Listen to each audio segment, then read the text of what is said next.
During your Senate confirmation hearings, you repeatedly denied having any involvement as a private citizen in the firing of FBI officials who engaged in the prosecution against January 6 insurrectionists, the violent rioters who beat and killed Capitol police officers, and whom you referred to as political prisoners.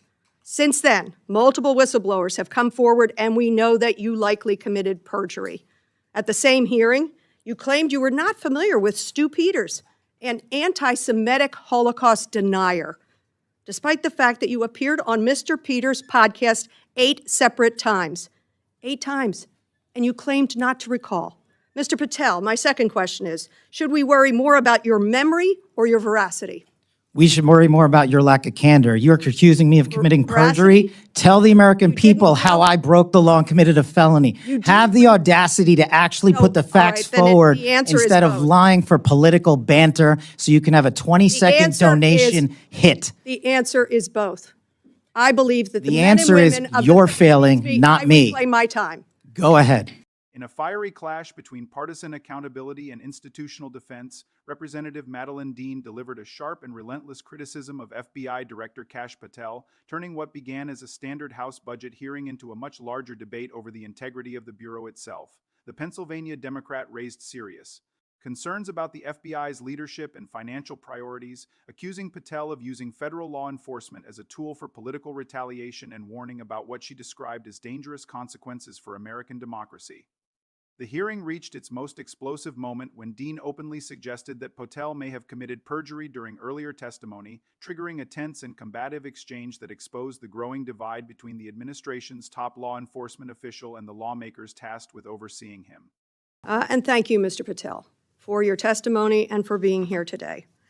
I've been looking at the President's 120-word FBI budget request, the so-called skinny, I'll call it Ozempic request, that states that, quote, the undoing of the weaponization of the FBI is one of the administration's top priorities.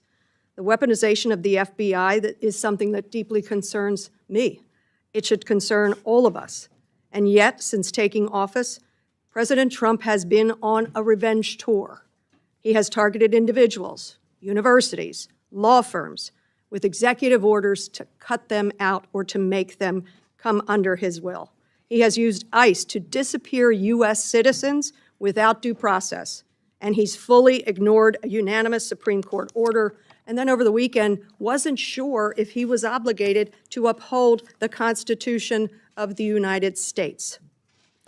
In your book, your recent book, Government Gangsters, you include an appendix with a list of names that people have referred to as an enemies list. Now, I know you will claim it's just an appendix, not an enemies list. So let's focus on how the president sees it, on what the president calls it.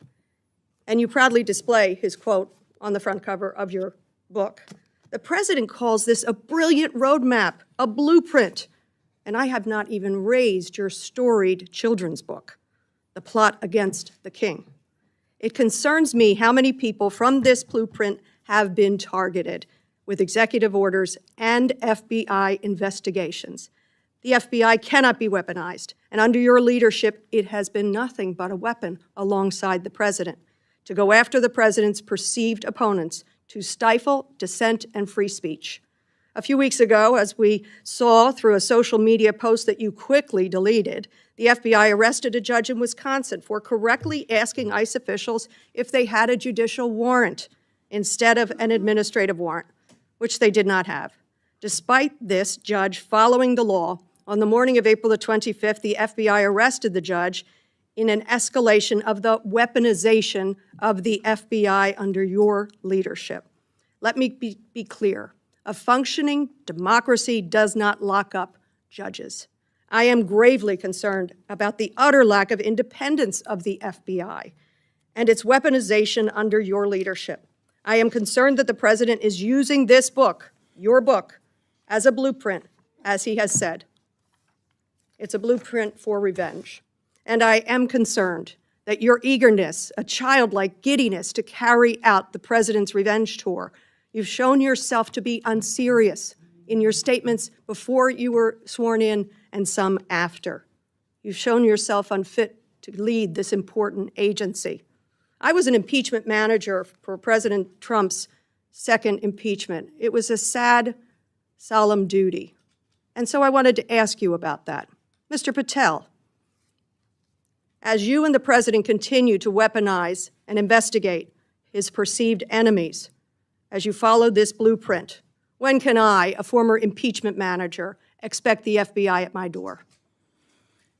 Ma'am, you want to know who was targeted by a weaponized FBI? Me.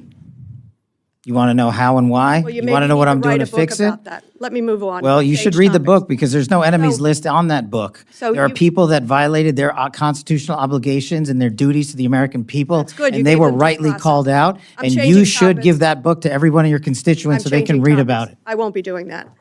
That's their loss.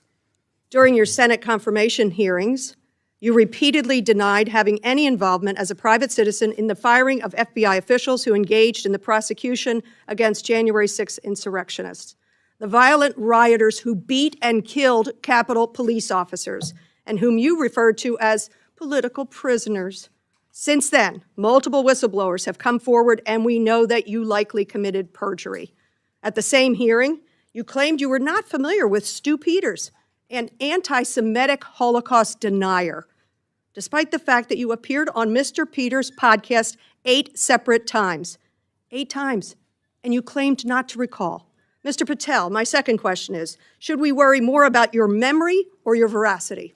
We should worry more about your lack of candor. You're accusing me of committing Veracity? perjury. Tell the American You didn't people how know? I broke the law and committed a felony. Have the audacity to actually put the all facts right, then forward the answer is instead of both. lying for political banter so you can have a 20-second answer donation hit. The answer is both.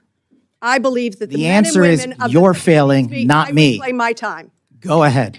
Mr. Patel, I believe that the members of the FBI, and I know many of them, many retired, 38,000 people, as you say, it's a little less than that now, deserve the very best, deserve extraordinary independence, deserve freedom from the fears of being investigated, the freedom of coming forward to make sure they're doing their job.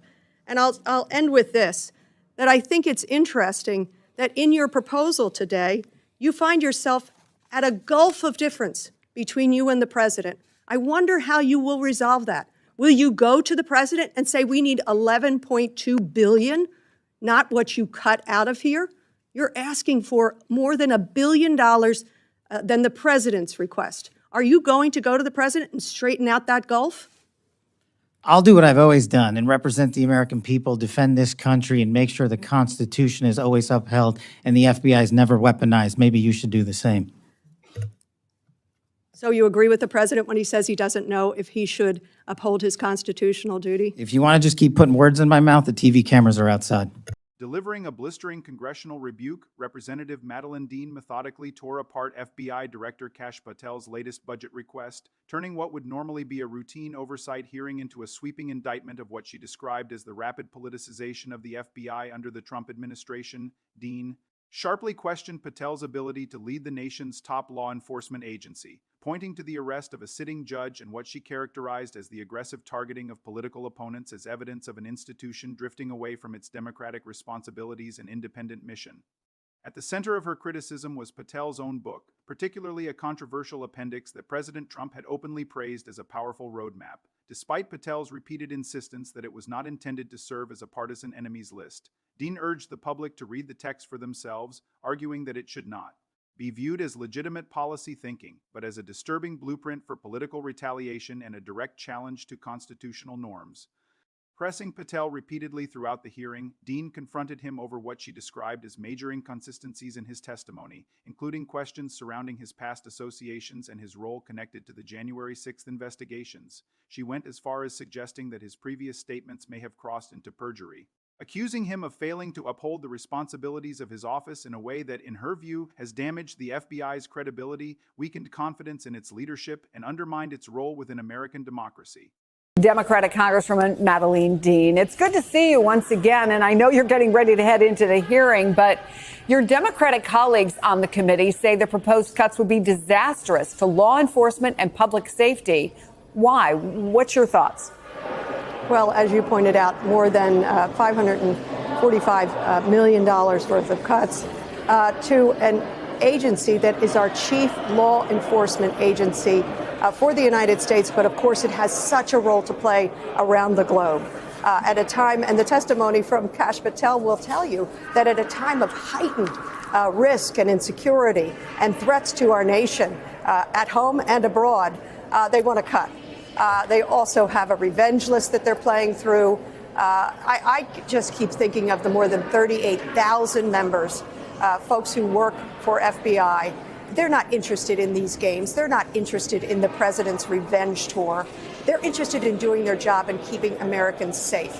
So we're going to question Mr. Patel very strictly to say why in God's name are they seeking these cuts. And also, I believe we will reveal his unfitness for this position. It is a critically important position, and the serious cuts that they are talking about are irresponsible.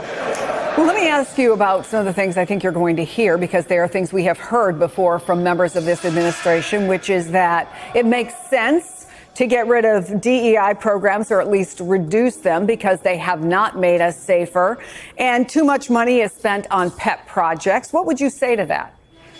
Nonsense. Absolute nonsense. What are they afraid of with diversity, equity, inclusion? I can't figure that out. Businesses know it's a good idea to have a diverse workforce. If you're dealing with the entire globe and our safety, I think it matters that you have a diverse workforce that understands the intricacies of different places around the planet or different places around this country.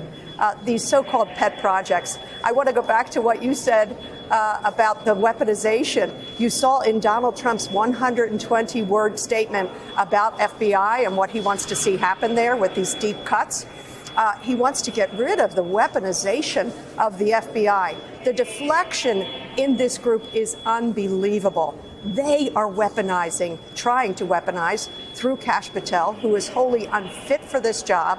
They're trying to weaponize the FBI and keep it from being the independent law enforcement agency that it should be. It is really scary. It is grave.